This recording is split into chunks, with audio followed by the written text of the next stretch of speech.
Hi everyone, welcome to the Money Wisdom Podcast. This is Providend's very own podcast, which is now into season 2. Today, we are very honored to have Wei Chun and Rui Ming, who are co-founders at The Woke Salaryman, as our guests. Both of them and The Woke Salaryman really need no introduction, but just for formality's sake, please let me introduce The Woke Salaryman.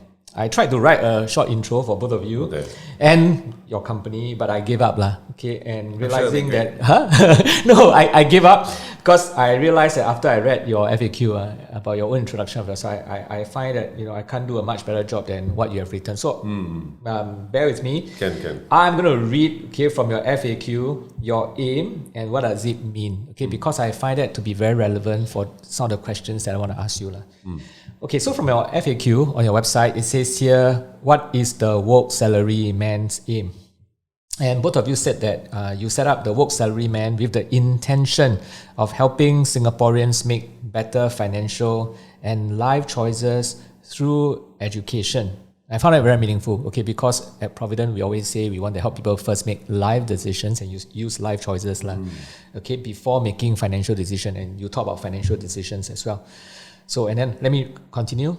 Even if it means deviating from the conventional path, always preached by previous generations, conventional wisdom, we believe that when people are financially stable, they are more able to make rational and wiser decisions, not just for themselves, but for society. And the second para. What does it mean to be a woke salaryman? Being a woke salaryman isn't about how much money you have or what's in your investment portfolio. It's about you dedicating yourself to financially bettering yourself so you don't fall prey to the sometimes brutal capitalist society that we live in. Final para. At the same time, it also is about using your wealth to help society in meaningful ways. It's easy to be rich. It's easy to be kind. I read this a few times this morning, because I was thinking is it easy to be rich? Is it easy to be kind? But that's true. I'm not sure, but you're right. It's definitely not easy to be both kind and rich. And so as Woke Salaryman, this is what we strive to achieve. I really like what you, and I'm not saying this as an intro, because I really like what both of you have written. So I just want to start by asking something that I've not prepped you all. So this is the 4th year? Almost 4th year. Yeah, you all started 2019, right? Yeah, April. Yeah. So if you look back for the last 4 years, do you think in many ways you have achieved that aim that you set out to achieve? Well, I think it's always like a work in progress. But I think we probably helped quite a lot of people during the pandemic sort out their finances. So I think we can at least claim some credit for that. But obviously, I think some things we didn't do 100% perfectly. I think whether or not people have linked us to FIRE a lot. So sometimes when people think woke salaryman, they think financially independent, retire early. But actually, all we are after all is to make people have a better relationship with money, which is not exactly FIRE. So I think that's one of the unfortunate side effects. But I think overall, I think we did it pretty good. What do you think, Wei Chun? I think we've left the mark. Like, we are known to most people who are interested in this kind of topic in Singapore. But a mark is just a mark, and a mark cannot endure. So we've realized that we can't just make it, then have said, we've said everything we've said. Now this is your tome that you carry with you. Like, maybe it's the content space of social media. It's different from, say, a book. But also book need to update edition when the things change, So we've now, it's like a conversation now where we keep talking to our audience. And like when we first started, people kept asking, hey, you're right about personal finance. Like, how much stuff can you really write? But actually, it just keeps going because there's news. Then people's attitudes change also. And then the new generation coming up has new problems. And the way they see the world is new. And then we can also draw from the past, and the past is the infinite resource of lessons to learn. So it just keeps on going. Yeah, it's interesting you said that, how much can you write about personal finance? Because just last night, I was listening to this podcast. I think it's called a Better Idea Podcast or something like that. And the guy said the same thing. He said, when he started this whole podcasting, and people are asking, personal finance. I mean, how much can you talk about personal finance? So it's interesting that you mentioned the same thing. But I like the way that you all have been sort of like teaching financial literacy through stories, right? Because a lot of times we read bloggers, they're very heavy stuff, the technical bits, right? But you tell it through stories, you tell it through comics, which appeal to a lot of young people. And Remy, you mentioned relationship to money, or relationship with money. I find that to be meaningful because I like this kind. And obviously you have... What kind? I like those stories that has got to link with life, money stories. Right. Okay? I think I remember there was one about relationship with our parents, the money, So I like finance to be tied to life. I mean, what makes you... I mean, also because it's so... I mean, we live in Singapore, right? Money is literally like the currency that we need to have relationships with each other. I mean, if I want to support my parents, I need money. If I want to send my kid to school, I need money. Actually, money permeates like almost all aspects of life. So you could talk about it like forever, I feel. Yeah, and sometimes in a way, people think like money doesn't mean everything, So some people say, I can love my parents in different ways. I don't have to give them money and all that. But money is a very tangible way of showing love because it requires sacrifice, right? Personal sacrifice. Time is money. So where I choose to, like, I think someone was talking about money as one of the love languages. Yeah. I think Christopher Ng actually was talking about it. Chong. I thought actually not bad because like if time and spending time with somebody is a love language, then time can convert to money. Okay. Then why not, right? Like in Chinese they always say like 谈钱伤感情, yes. but actually it's linked. I mean like I kind of get it. Then also like I'm an artist, so like I always used to think like art cannot be discussed in the same sentence as money because it's my passion. My passion my parent cannot touch. But actually money helps. I have found that to be true. I think also there's also this saying, right, that time cannot buy money. Actually not true 100%. Time cannot buy money in the sense that you cannot prolong your life forever money. Like eventually you die. But let's say I'm a business owner, then I have too many things on my hand, right? I pay someone to do it. That is me buying time. I outsource it so I can spend time with my family, and that's why money is so important. You mean money cannot buy time? Money can buy time. Because you said time cannot buy money. Oh, okay. So what you mean is money cannot buy time. Sorry. Money cannot buy time. Sometimes I write, right? So like the words get mumbled in my head. Yeah, but I agree with you. I mean, if you have got money, in a way, it helps you buy some time, right? You can stop work for a while, for example, if you have money. But of course, the journey to get that that money before you can buy time can take a while. Now, I want to move on and talk about the second part of your parable, right? Because it says there must be something that has happened in the past or you have experienced before that make you write this. It says it's easy to be rich, it's easy to be kind. It's not easy to achieve both. So I want to start by asking you the questions that I prepped you, okay, which is, share with us some of the money beliefs that you have and how did that shape your money values today?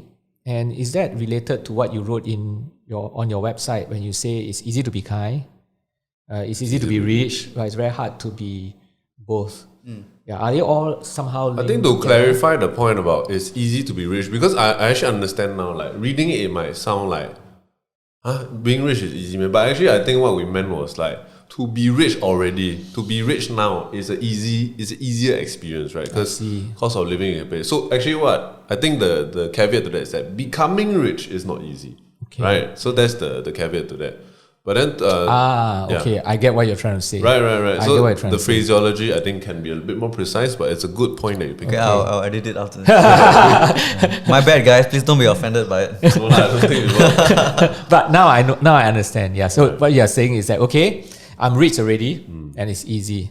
Right? But to be both, to be easy and rich might not be so easy. So but tell me about your significant journeys in life, your beliefs that shape both of you to be where you are today. I think I say mine because I think your one is really awesome, so I should leave the best for last. So I think mine is like I have a reputation among my friends and especially my wife for being very kiam siap. Like I don't like to spend money and stuff. So where that comes from for me, like my significant sort of like inciting incident in my money journey was when I graduated from uni, and then I just took on a debt for uni, but I didn't think about it when I signed the thing when I was in What year kind one. of debt was that?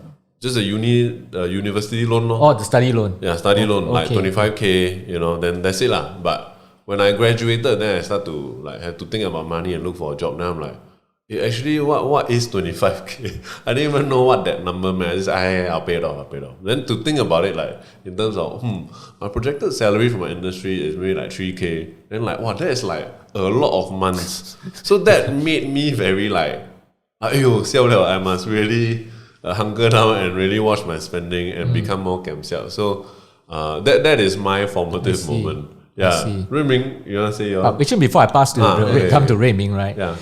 So would you say that, in the earlier days, you were not as financial literate like now, because you didn't think very much about money, and it was only later on that you realized that, wow, that's actually quite a big sum to pay off, that you became a bit more interested in personal finance, especially budgeting, like you have to now save money to pay off. Yeah. Okay. Because I'm from Malaysia, right? So my mom was the one that pushed for me to study in Singapore. And what that meant was that it's going to be a lot more expensive, especially for somebody who's earning money in Malaysia, to have to convert Singapore dollar, right? And we all know how that story goes and how it's further going on now, where, for example, basically the Singapore currency is just surging and then the Malaysia currency is just depreciating against it. So only when I graduated, then I realized what my parents were doing, which is that they're trying to tank my pocket money and my school fees in a currency that was depreciating against the currency that I was living in.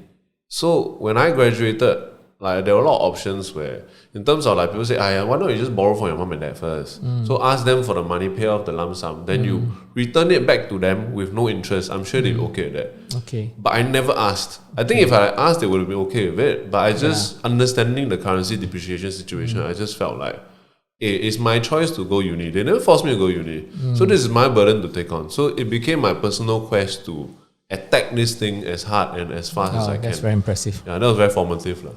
And can I just push a bit further and ask, did you come from a family where financially you are very comfortable and they could have easily supported you through uni, but then you chose to pay on your own?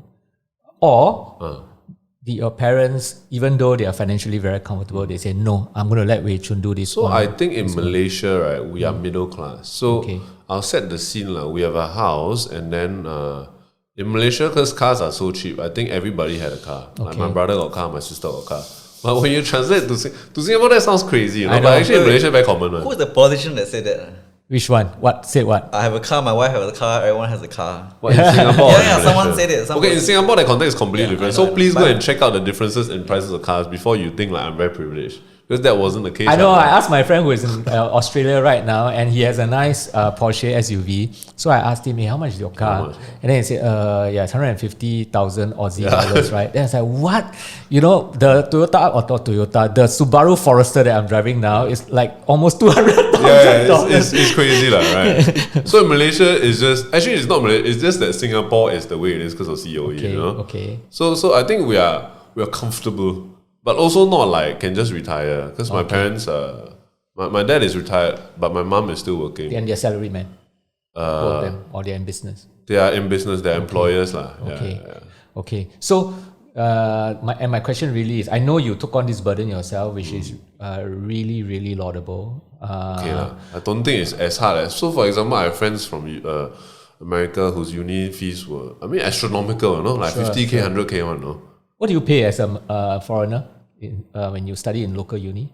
So at the time, you still had to pay a certain percentage every year. Okay. Then left over, I had about 28K left over that I had to thank myself. I see. And then the interest rate was about 5 to 6%. I don't quote me on that. It's quite high on. Okay. For me, yeah. So you took on the burden. Your parents allowed you to do this on your own.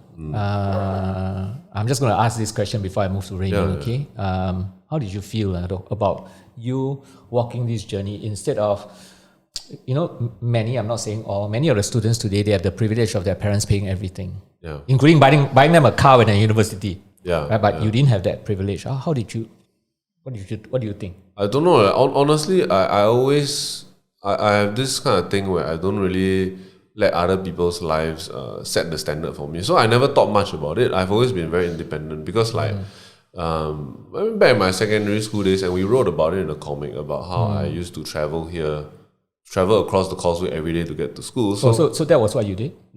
Yeah, so I was very independent in that way, and it didn't really mean anything for me, and I would never hung around people who would judge me for that anyway. So for example, when I graduated poly, I stayed in a very crappy illegally rented property for a while. So it was like $350 a month. There was no washing machine, no water heater. So I'm very okay with living like a cockroach actually. Yeah, I have vested interest asking that question because my son, of course, graduated from uni, local, and my daughter is right now in Melbourne studying. Oh, nice. Yeah. So you're thinking like, what do they feel when... Not that, because, when I changed my car when my son went to the uni, and my car still had about 2 years of COE. And my son needed transport because my son played a sport that needed him to travel from NTU all the way back to the east. So he decided to go and learn motorbike. Oh, okay. And then when a lot of parents heard that, they say, why do you allow your son go bike? You know how dangerous and all that. No, you should have given him the car and all that. And my thinking was that, no, I don't want him to have a car before he even work, because that becomes a privilege. And if he gets used to it, then, and then he can't afford the car and all that, right? So that was my thinking. And now my daughter is in Melbourne. So again, someone asked me and said, how does she go to school? I said, she cycle. Oh, that's so dangerous, you should have bought a car because it's so cheap. We got a brand new car in Australia, at 20,000 you can buy a brand new Toyota small car, right? I said, but it's not the amount, right? Because I don't want her to start driving a car before even she earn her own money, even though, yes, I can afford it. And just the other day, a few days ago, she had an accident. Another bike bumped into her and she fell and all that. And honestly, as a father, heart pain. Of course. But my wife told me that, yes, the heart is very painful, but I think we did the right thing because these are important lessons that they will grow up with and they will remember, right? That money doesn't come easy. I didn't have the privilege of driving and all that. So that's why I asked you. Right. So thanks for explaining. I think that is a great point. I think you're right when you say that next time they'll understand. Even if I assume they understand now anyway, because it seems like you, even though you are okay now, like you raise them with a certain amount of like discipline. Not maybe just discipline, but like you must understand that these things don't come easy, And I felt like that was a great gift that my parents gave me. And also on that note, like I felt a little bit similar to what you relate with your, letting your kid ride a motorbike and then to cycle to school. It's like the greatest gift my parents gave me was that they let me go. They let me go, like, because I've seen the opposite, especially prevalent in Singapore. I feel like personally, where a lot of parents try to helicopter too closely, and it ruins the child's ability to really go out and really see for themselves what the world is like. And then when they're suddenly let go by themselves, they don't know how to deal with it. And I've had to acquire this kind of like street smart, they call it, because got a lot of different types of intelligence. And I think what you're doing in this case is awesome. Thank you, Wei Chun. I just want to thank him because I found that to be very encouraging as a parent, because sometimes short-term pain, right? You see your daughter fall, then my son had a bike accident a few months ago. All bruises all over, and it's pain. But and sometimes you doubt yourself whether do you really need to do this? So encouragement from a son like you is very important. I think it'll pay off in the long run. Even though in the short term it might hurt sometimes when you get into accidents. Well, I got so much to say about like Singaporeans being hooked on the idea of like convenience. But maybe you can talk about that later. But thanks for sharing, Wei Chun. Okay, now supposedly the juicier story, right? So I feel like Wei Chun kind of set me up to have high expectations. So please don't have very high expectations. Interesting, please. So personally, as a kid, right, I was very, very bad at finances. Like really damn bad. I was the kind of kid that my dad gave me allowance every month, right, in an attempt to discipline me and teach me about money management. By like the 15th of every month, I have no money. I use up all my pocket money. What do you use it for? I think like play LAN, go eat. Last time got LAN gaming. I don't know. Of course you remember. Don't remember? Okay. I have never played any computer games. Okay, so I guess you went even before the era. So now we can ignore I am very overseas and my parents are very, very poor, so we don't have money for all those things. Okay, so by end of 15, I used all my money. Then last time POSB minimum withdrawal is $20, right? So I couldn't withdraw $20 in cash. So I remember like during the end part of the month, I just go around asking like, hey, can pay by nets, can pay by nets. Because if I cannot pay by nets, I cannot eat there because I only got withdraw. the $20. I think this happened like all the way until I went to university, graduated, came back to Singapore. And then I discovered like the real working world for myself lah, right? I think my first salary was 2007, and then I was like, wow, this is tough. Like what did my parents go through? You know, all those years. Someone sent me for the overseas education also, and then some point I think that year that I came back to study, my mom had a stroke also. Oh no! Like the damn bad stroke kind. I think like she, like I think even until now, maybe more than going to 10 years already. Like she can't walk, she can't be by herself, stuff like that. And then that was the moment I decided like, wow, I'm going to pursue financial independence. So number one, I will not be a burden to my parents, and I can support them if the situation arises. Your mom, before she had that stroke, she was working. Yeah, she was a bookkeeper. I see. Yeah, so I feel quite bad about mom because she worked for like 40 years, and then she never had like her retirement moment, right? She just worked. She just work. One day collapsed at work, boom. And then this is her life now. I mean, not that it's bad. I mean, I bought her a big screen TV. She can enjoy watching YouTube. But like, I'm sure that's not what played out in her mind when she thought of retirement. Yeah. So during the journey to financial independence, I mean, the whole other bunch of things that happened. I did a lot of side hustles. I met a lot of like nasty people, including like working in jobs that were not really like respected by society, like F&B. I work at a hostel. And then along the way, I learned like, okay, number one, like money really very hard to earn. Number two, if I don't work on giving myself some form of financial independence, I'll always be at the mercy of this society we live in. I think people always say like old Sam always preach like very capitalist values, right? They don't, and it's not always about like where's the part of like the humanity, the kindness. But I think what I experienced taught me that to exercise kindness, you need to have resources. And if you don't work in a job that gives you resources, then you have no resources and you have no agency in society. Yeah, thanks for sharing that. I can see where that sort of what you want to be from that story, because like you said, it's easy to have money lah. Yeah, that's what you mean, or that's at least what you meant when you say it's easy to be rich.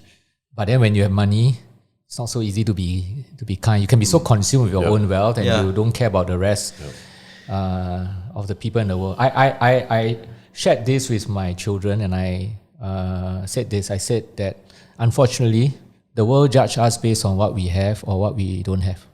Based on the car you drive, the more money you have in your bank, the kind of shirt you wear, the brand of the bag you carry. That's how the world will judge us. I think it depends which world you're in. At least in any major city in the world, like Melbourne, Singapore, New York, Barcelona, people will do that lah. Yeah. So if you want to thrive in this environment, then you gotta do what they do in Rome over there.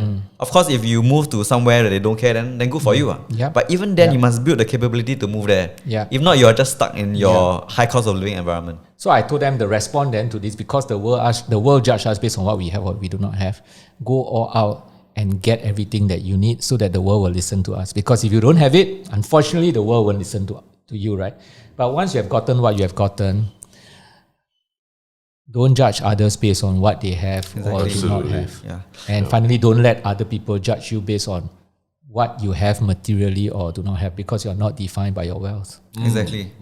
Yeah. So once you have a certain amount of wealth, you can defy society and without consequences. But I mean, without much consequences. Obviously, if you murder someone, consequences still there. But if you wear like a Lockhart t-shirt and you don't wear that nicely, it's fine. Because you also don't need people business. You don't need to be employed. You don't need to be judged by someone who is very superficial. So in a way, money is a way to break free of societal expectations that are not always good for you or even the world. Very true. So I read when you first started, as both of you was doing like this whole work salary man thing was like a side hustle. Is it still like that now? Both of you are like full time now into this. We went full time after a year. It was a side hustle at first. It was like we'll do our 9 to 5 jobs, then we go home maybe watch an episode on Netflix and have dinner with our girlfriend, and then Girlfriends, we have two girlfriends, not share one girlfriend. girlfriend/wife. Because my girlfriend became my wife, not that got one girlfriend, got one wife. Yeah, Okay. so 1 hour watching something, have dinner. Then we would usually work from about 9 p.m. to 2 a.m. every day on this thing. So it's not sustainable. We understand that we are burning both ends of the candle here, and it's really Okay. difficult.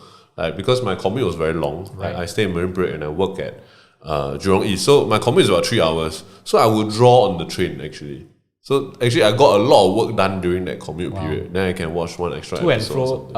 fro, total 3 hours. Total 3 hours. Okay, Yeah. okay. Because I take train. Yeah. So we did that for a while. Then afterwards we managed to monetize. Then after a year, I quit my job. Then 4 months later, Raymond quit his job. Then we start doing it full time. So sensitive question, you don't have to answer if you don't want to. So right now, what you're taking home, is it more than replace your previous job income? Okay, so my previous one I think was 6K. Now I think for tax reasons also we have increased our compensation to something like. Are you comfortable with I saying think it's 8, yeah, 8K. 8 man? I thought it's 6.8. No, it's 8.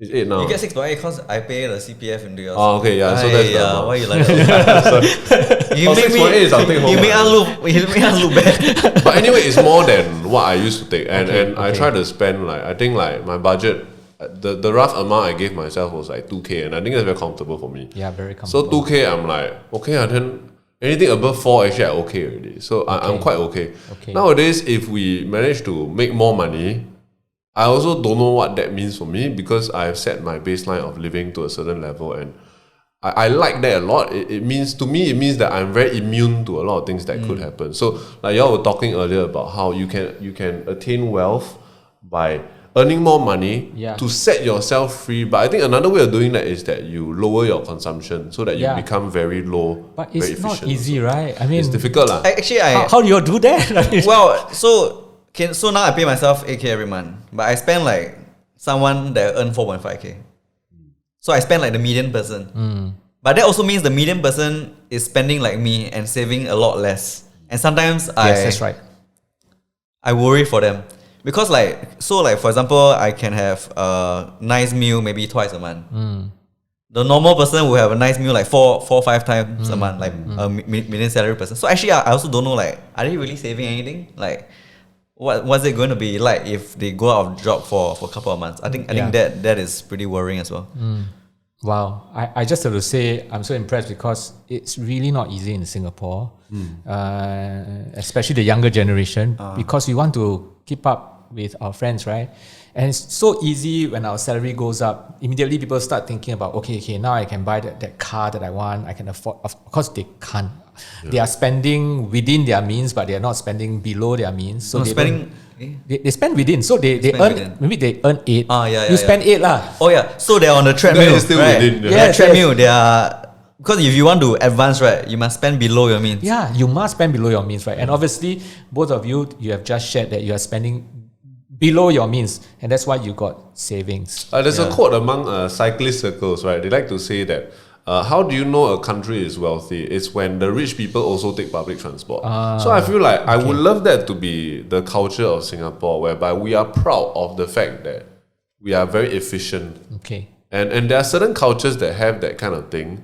But I would love if that could become something. But of course, consumerism also is part of this country being economically strong. Exactly lah. Yeah. So I mean, ideally, I think from a local government standpoint, maybe you leave that kind of thing up to the expats that come in who are very rich. Then we be very efficient and very, very we are wealthy, but we Okay, but then when you do that, there comes a very visible inequality, and then people start getting unhappy because why the expat get to drive car on the surface lah. Then I must take public transport. That's why I feel like the quote or the pride should come from I can afford it, but look, I know what I need and I can be happy with less. Yeah. There's a sort of there's a pride there for me. I also feel. Actually, I understand what Rayming has just said because I've been to this part of Singapore. Yes. And when I went there, I sat there and I'm like, this is unreal. This is not the Singapore that I know. This is what the equality looks like. Yeah, this offshore island in Singapore where a lot of foreigners Sentosa stay. Yeah. So I sat there This is not Singapore. This is we had unreal. we had the exact same experience in that same part because when we went to cycle there, then the gate was open, so we just rode in, and then we're like, wow, these houses are ridiculous. Yeah, that's unreal. There was one with some Egyptian thing, then got two Very ugly statues of one, Anubis outside, then got torch one. So and like- the guy not even living there. Yeah, it's it like was you empty. you spend 20 million to have an ugly house in Singapore. Are you serious? No, then I sat there and I saw like this helper on a Segway, walking the dog. They're like, wow, this helper actually dressed better than my wife. So it's unreal. So you're right? Yeah, So but- after a while, you feel unhappy. But at the about heart of it, you must understand why this is happening, right? Singapore has an aging population. Our costs increase. We have to fight climate change. We're gonna need tax dollars. Understand. Where does tax dollars come from? Rich people. Yeah. Right. If it don't come from rich people, then we gotta tax the lower and medium income people Yep. more. Yeah. And Understand. But well, what you said in your last story was right, lah. The rich man can become very unhappy when they start to compare. Yeah. So we cannot go there. Okay, wow, they're so rich, and then we will never be happy. Because lah. objectively, if you live in Singapore, you enjoy like top 10% of lives in the world. Right, just by being here. Right? Yeah. That's right. I mean, if you want to compare, why not you go compare people living in Somalia where they have to be have to go resort to piracy to make a living. Right. So next question. Where you are today after being woken, right? Do you feel a lot more confident in managing your own finance? I mean, I'm hearing that both of you are very actually good in managing your money already, at least from the budgeting standpoint. But generally, do you feel confident in other areas, investing, getting yourself properly insured and all that? Are you all more confident? I think I take a very simple approach when it comes to investing because I think when it's simple, very few things can go wrong. Also, I also not at a stage of my life with a lot of complications. Like, for example, still single, no kids, don't need to think about succession or this. So I think, by and large, I'm still confident at this stage. In the future where things become more, I got more and more dependence. Then things might become more complicated for tax reasons and I think in general most people, including myself, let's say their net worth under 2 million, right? You can get along well with just buying simple index fund. You want to buy like a simple, you can have a simple 3 fund portfolio like local index fund, S&P 500, or you do like a global index fund, right? Then you have a bond portfolio, could be CPF, could be Singapore savings bonds, could be one of those corporate bonds that sometimes they release in limited tranches. I think that's enough for most people. Most people, I mean, of course, then you have your term insurance coverage. Don't buy anything too unnecessary. Like I feel ILPs are unnecessary. Even whole life maybe it's not necessary.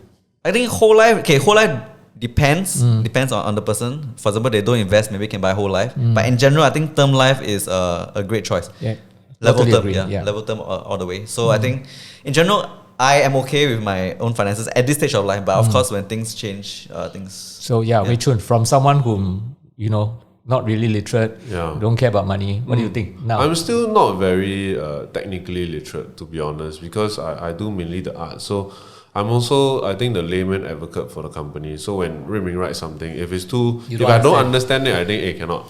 You translate it. Yeah, so I do know some stuff, like it's like the occupational hazard from doing this for the past 4 years. So I do know something. So, but personally, I don't feel very confident. I don't feel like I know what I'm doing because I've made some mistakes. Like for example, during the past 2-3 years where the tech stocks were going up, I did buy some. Okay. It's very little. It's like less than 10% of my portfolio. The rest is just like Remy was saying, keep it very simple. So it's just a mixture of ETF, like your S&P 500 global index, and then the Singapore SCI ETF. That's all I have. So I do feel very silly for all the little things that I bought for fun just to try and make. So do you get advice from Remy? No. I mean, I don't want to bug him all the time also, and I know what he would say already. Okay. Like he has this thing where simple is hard. I love that point that he has about simple is hard, and sometimes you know the advice, right? But then you still, especially in the heat of all this bull market, you are like, hey, maybe I just try also, So it's just really hard to stay simple. I think not everyone is immune. So I mean, even last year I went to buy crypto to try. Right. I mean, of course, it's all about asset allocation. Keep it no more than 5%. And sometimes you just gotta try these things because you honestly don't know where it's headed. Yeah, and you have to learn. And as long as you invest what you can afford to lose. I think It's I feel so it's fair stupid, game. I look at all the rate, even though it's like less than 10% of everything. I just look at it and like, wow, I'm so The growth bummed. stock or the crypto? No, I never bought any crypto. Okay. Yeah, I did, You but bought I Bitcoin, sold yeah. it already. Okay. Yeah, not Okay. and not much loss. Yeah. So if you all need, for example, advice, right? If you need somebody to speak to, who do you all speak to? Well, first I'll probably consult YouTube first. Okay. Consult. I think one of my few favorite channels like the Plain Bagel. Oh, yes, okay. Very down to earth guy. He's not like a normal YouTuber's like, do you know what happened to the stock market this week? Oh Yeah, my buy god! this now. Yeah, buy this now, right? So on the technical side, I when I need to understand like a new sort of like instrument I'm looking at, I'll probably go there. But when it comes to actual specific product knowledge, right, I'll probably need to speak to a professional. Okay. I used to have a friend called Haris. He used to be Yes, I know. I think he's at Old My Home now, but he used to be at I That's think right, yeah. Promised Land or something. That's right. Then he went to become a property guy, right? Yeah. Okay. So I would kind of like ask him because he has all the technical knowledge, and I do not have like all the offerings at the back of my head also. Okay. So then I'll probably use him as like a sounding board. Like, what do you think of this when it comes to the specific product? Okay. I also have this friend I got to know. He's called Elijah. Wood. No, not Elijah Wood. I think Elijah Lee. I think he works at Poems also. Oh yes. Yeah, I happened to see his face on Money FM. Yeah. Yes. So I like to talk to financial advisors who are more interested in educating, because I think that's how they build trust. If there's enough trust, then I will buy products from you. Okay. But I really dislike those kind hard sell you, like make you FOMO, or like assume you don't know anything. You know, Right. for example, bro, you buy this can get 8%. Then Okay. like Very salesy. 8% based on what? You know, 8% is expected returns, right? But it's not the actual thing, right? Then they were like, oh, I don't know. Okay. So you need to have some knowledge at least lah. So I feel like there are too many FAs in the industry that, of course, there are good ones, but there are enough bad ones to give the whole industry a bad name. A bad rep. Yeah, I understand. Yeah. So Wei Chun, you speak to anyone at all or no? I asked him, Okay. but then I know that that's not like completely what I should do. I do want to eventually transit to getting advice from somebody who does it professionally, like Provident lah, you know. Because I do have a person that I bought insurance from. He's just somebody that I bought my first insurance from. Okay. But the fact that he is commission based, even though he's a good guy, like he's not sleazy. He doesn't come and like, you know, but I also kind of sometimes get the sense that the agenda is sometimes set by the company and the product, and not really just from my POV. And I think he knows also. So whenever I meet with him, it's a very fast, low aggro thing, and he also understands that I would have done my research on the individual product. But he does sometimes push me to get things and increase my coverage when my net worth goes out or something like that. You know, that I need that product. Because a lot of people, and this might surprise y'all because y'all are very passionate about the finance stuff, but it's very boring and annoying to go and tap this thing all the time, you know. So I don't like it. I don't like it. So I think ideally, next time when my net worth increases more, like Riming has a great point about that. We were just talking about like this issue, and he has a great point about it. Because we were looking at the questions Yeah. yesterday. Then he asked me at which point will you engage like a fee-based financial advisor. I was telling him that if like my net worth like balloons to a certain amount, you know, like let's say 2 million and above, then I have a very complex situation. Like let's say I have divorced, I have 5 children. Got estate, this and that. Then like the ex-wife got another 2 children. Then in that situation, I will probably need a financial advisor. Because who can have all the like tax laws at the back of the head is I don't want to bear that kind of burden. So I mean, I definitely agree with you, because I don't believe that everyone needs a financial advisor, especially when your situation is simple. In fact, I mean, we have people coming to us, and then we always tell them that you don't need. you don't really don't pay us, because it's not worth your money to pay us. because it's so simple. I can just point you some directions. Okay, you need insurance, just go and buy some term. Speak to your insurance agents, ask them to compare this term for you. And if you really just want to invest, if you're prepared to learn, it's easy to buy ETF. And if not, just go to the robos. Make sure you find the right robo. And you can do this all by yourself until it becomes a bit more complicated. Then you feel that you need us to give you the advice, and you come to us. Then it's worthwhile you paying us the fee. Very fair. Right? Because I also don't want you to come to us and pay us the fee. Then you go away like, I pay this guy so much money. You only tell me this simple thing. Then you feel so cheated, right? Yeah, because it makes sense. I mean, you have to make. Also, you have to charge like a certain fee for your business model to make sense. Yes, also, right? That's right. Yes. And it cannot be. You'll be charging like $50 for. You spend the same amount of consultation. time on it. Like, so it can't be like $100,000 client, same fee as a $50 million client. You guys will collapse. I mean, for us, it's time based in that it depends on how complex the work, right? So exactly. you are right. Yeah, but which I want to agree with you. I'm a finance graduate. Finance is really boring. Will your colleagues be angry at you? No, but it's okay lah. Only maybe Keith finds it interesting. Okay, but I mean, I find it boring, but I just know that it's necessary to know lah. And I like to translate it into something that's easy to understand in life and how it connect with life, right? Yeah. So, have both of you actually made like huge financial mistakes before? I think the biggest one I made, maybe not that big, it's just that less than 10% part where I bought the stocks that I now regret buying. It's things like Facebook, Apple, that kind of thing. Because I saw that everybody it's not over yet. be hyping. It's not over yet. You're still having it, right? I never sold anything actually. Okay. Yeah. Okay. That's all. Yeah. Okay. For me, I bought crypto. Then I went to stake it. So when the allocation grew from when the Why are you whispering suddenly? Then everybody will listen. Quite important.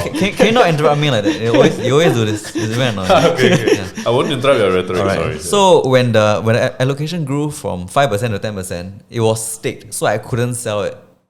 And then because of that, when the crypto crashed, right, I lost all the whole amount, which was quite a lot lah. Was 6 figures. Oh, wow. Yeah. Wow, that's quite a lot. Yeah, was 6 figures. I mean, the 10% was 6 figures at the time. So obviously I felt very sian because I was taking the train with Wei Chun. Then I was just looking at the number go down and down and down. And I was like, oh wow, this sucks. But at least got asset allocation. By stop, it became exponentially downer and downer. Yeah. That was that moment. Wow. Thanks for sharing that. Yeah. And I pity the people who went like let's say 100% in it, because there are people who did that. Yeah. I mean, this is the stablecoin Luna. Since I had Luna and I lost everything. Yeah.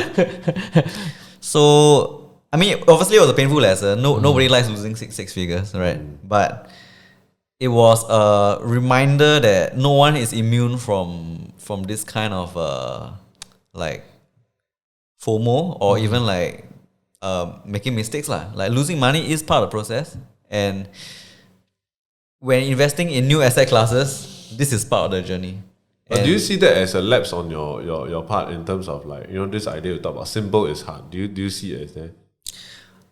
Well, I think I'm guilty of compartmentalization. So I have the simple is hard portion of my portfolio, which is the S&P 500, STITF, Singapore Savings Bond, CPF. Then I have the let's risk everything portfolio. I see. Right. Yeah. But how do you cope with that loss? Because 6 figure, even though it's 10%, it can be very painful, right? I think. How long do you take to recover from that pain? Okay, so I'm quite a hustler. So one good thing about me is that I can work hard. And you can make the money back. Yeah, so I recouped the loss in 4 months. So what I did is that I wrote freelance articles outside work, I think every day for 4 months.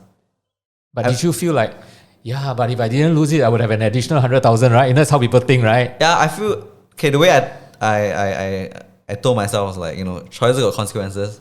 I made a choice. Crypto is not regulated. It's not backed by any government. There's no SDIC. So I got to bear the consequences. And this will be a lesson that I learned. You can probably create content about it on World Series Man also, which we did. We did, yeah. So yeah, it's part of the learning journey. Thanks. Yeah, thanks for sharing. I bought into not just Luna. I mean, I've got Bitcoin, Ethereum, and the only reason why I have bought crypto is because my son is into it, and I don't want to be behind him. Okay, no, it's just that you cannot tell young people like it's a scam lah, don't buy, right? So if you want to have that conversation with them, I need to invest in something and I need to find out more so that we can have meaningful conversation with the young people, and in this case my son, right? So that's the only reason why I invest into crypto. Well, I do see like a use case for crypto actually, because the world is so dependent on US as the main as the primary currency, right? And because in recent years the US economy has been propped up by low interest rates, a lot of QE. So I do see the very compelling reason why people don't use fiat lah.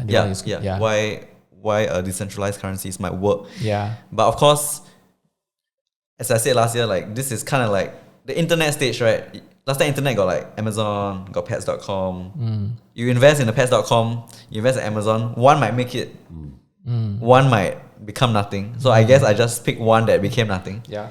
So I mean, I agree what you have said, because I actually went to do a course on crypto, and there is this whole material in the US university talking about cryptocurrency, talking about DeFi.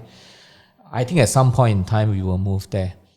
And just for all the listeners out here, I just wanted to say this, that whilst we say maybe there's going to be a use case, the question really is whether you have the ability to take that risk and whether you have the time horizon, because there is not enough evidence to show that in the long run this thing will return you something.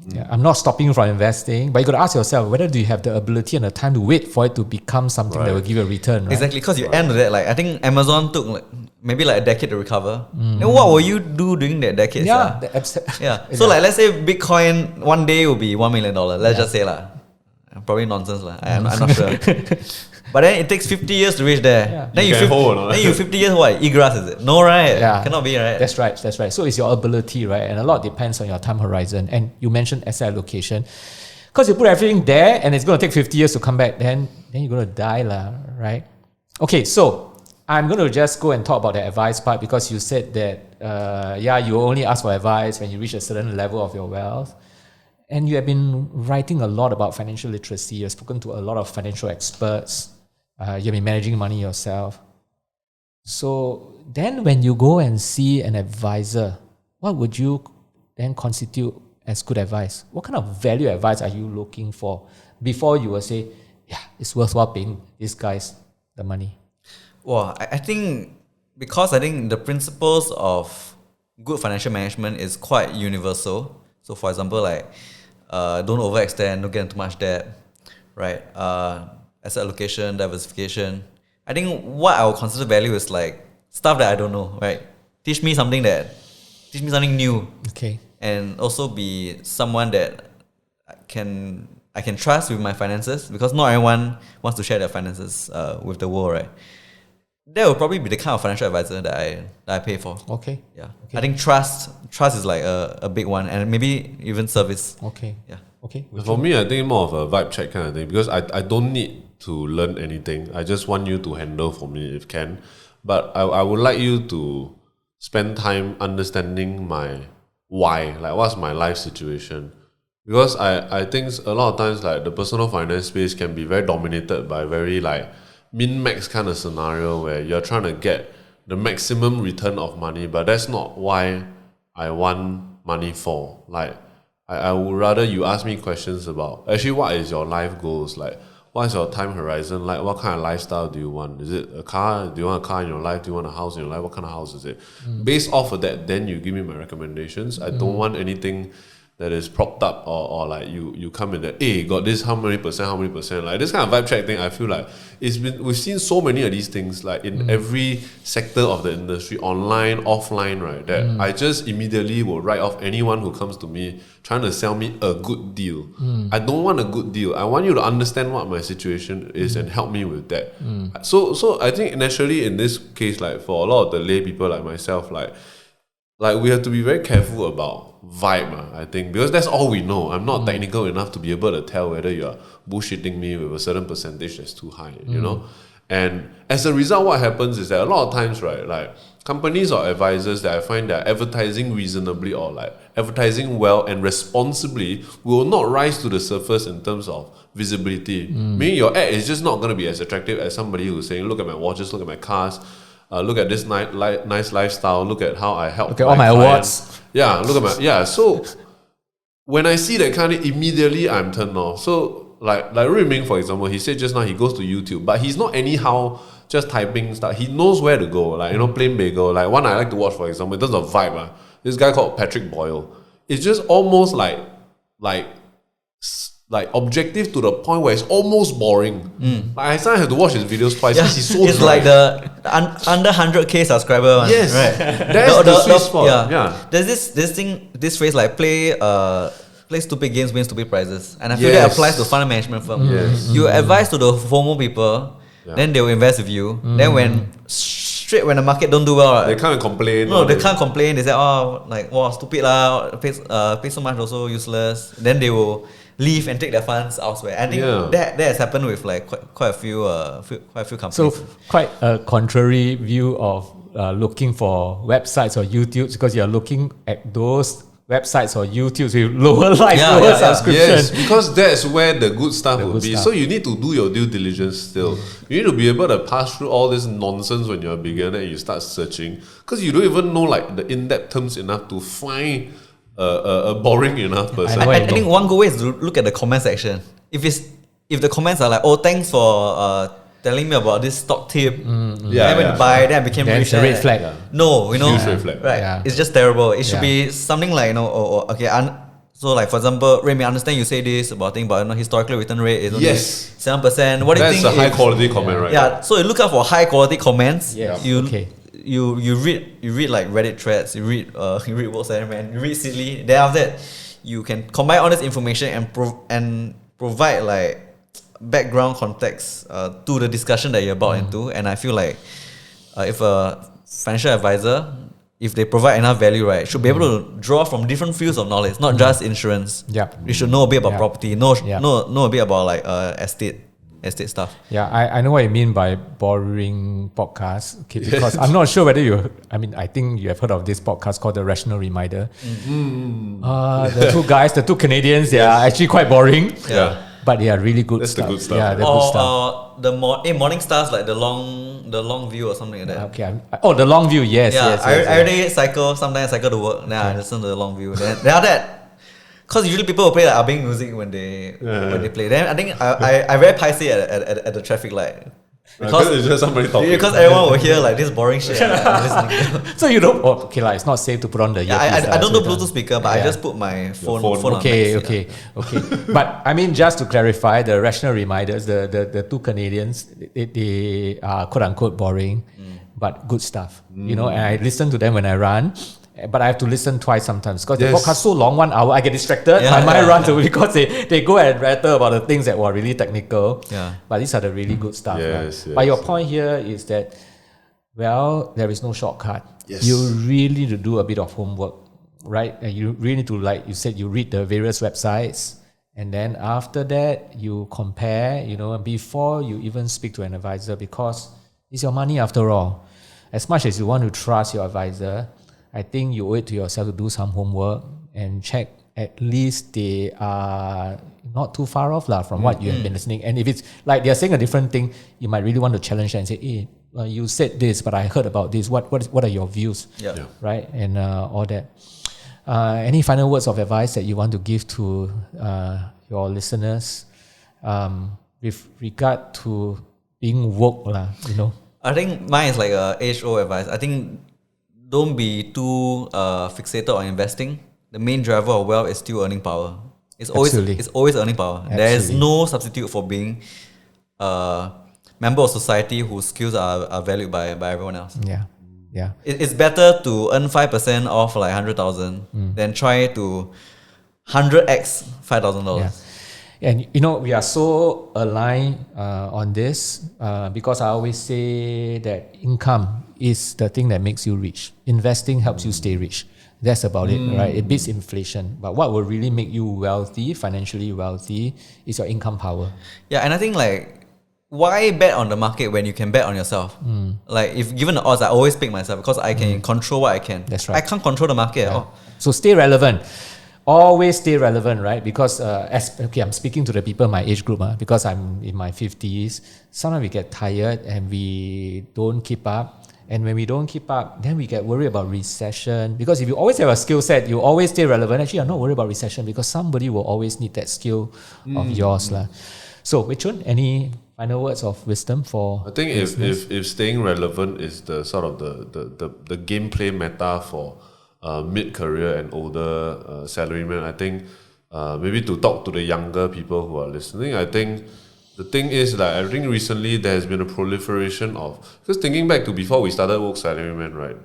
Really, I don't think the young people participating in the market has been as suddenly like furious as it has been over the past few years. I don't know what it is. Maybe it's the digitalization of the stock market to the point where you can buy stuff on your phone and also social media talking about it. And now all these influencers, I mean, we are guilty of that also, But I think with young people, I think that the message is that, a few of your peers might have made it with this magic bullet one-time thing that worked out very well. But the meta that has been very consistent forever has been just slow and steady, and you go step by step. Like a lot of people try to jump like one big cliff face up and then they think they made it from there, but a more steady way to do it is to take small steps that you can go step by step by step, and that is everything. That's like when you're talking about upscaling. That's also when it comes to investments, that there is no magic one-shot thing, and these people that try to sell you these things, like I would be very, very skeptical. I think people who go for these one-shot things, right, they can win a couple of times, but eventually there will be a big loss that wipes out. Yeah, because you always say, after this one, I win 500%, I'm done. Yeah. Then what if because that is your nature now, you've coded and you've basically trained yourself to be proud of the fact that you take advantage of these things. The next one comes along, you're going to jump on it. It's a casino effect. Like one time they attract you, you go back, and then after that, the next thing you know, you lose everything. And all it takes is one loss because you're putting everything, because you don't care about asset allocation. Wipeout. Yeah. So remember, like when you go all or nothing, you can don't forget about nothing. Get nothing. Yeah, there's a nothing at the end. They just think about all. It's all or nothing. And often it's nothing because the people who get nothing, right, who draw that result, they don't talk about it. It's only the people that have all that talk about a small percentage will get all because they sell at the top. Yes. Then the rest, the bottom, the back holders, 99%. Hopefully they get all, they don't go back again, because they go back again, they may lose it all again, right? So it's the gambling effect. I know people like that who, because they lost it before, they want to, it's like doubling your bets when you're losing, when you're down at the casino. That mentality and that psychology, I've seen it firsthand from friends who've been there. It's very dangerous. I think not just young people. I hear like older people say like, I'm going to retire soon. I don't have enough money. I want to invest in the stock market, so I have enough money. Like, bro, you have your whole life to make income, and then now it's not the time to take risks. I think because they are older, they feel like I have less time horizon to take small steps, so I need to jump. But that's the wrong way of thinking. It's a dangerous way of thinking. Very dangerous, yeah. So what, your 300k will become 100k, and then you thank you so much. Thank you, both of you. Thanks for having us. It's really our honor to have both of you to share. And for those of you who are listening to this podcast, I hope you found it beneficial. I found it really, really beneficial just to talk to both Wei Chun and Rui Ming. But please go on to their website. Okay, go and read their comics, read what they have written. We have an email newsletter. Okay. It's a Substack, so if you can subscribe to it, that will be awesome. Yeah, so please do that, okay, and learn a lot from the Woke Salaryman. So thank you so much, both of you, once again. Chris. Thank you. We learned a lot. Yeah. All analyses, views, or opinions from interviews, recommendations, and other information broadcasted, podcasted, or published herein are provided for general information purposes only. Information expressed does not take into account any specific situation, particular needs, or objectives, and should not be construed as specific advice or a recommendation. Information has been obtained from sources that are deemed to be reliable, but their accuracy and completeness cannot be guaranteed. Always consult with a qualified investment, legal, or tax professional before taking any action. Provident Limited does not accept any liability for any loss whatsoever arising from any use of the information broadcasted, podcasted, or published herein. All contents and information contained herein may not be copied or reproduced in whole or in part by any means without prior written consent of Provident Limited.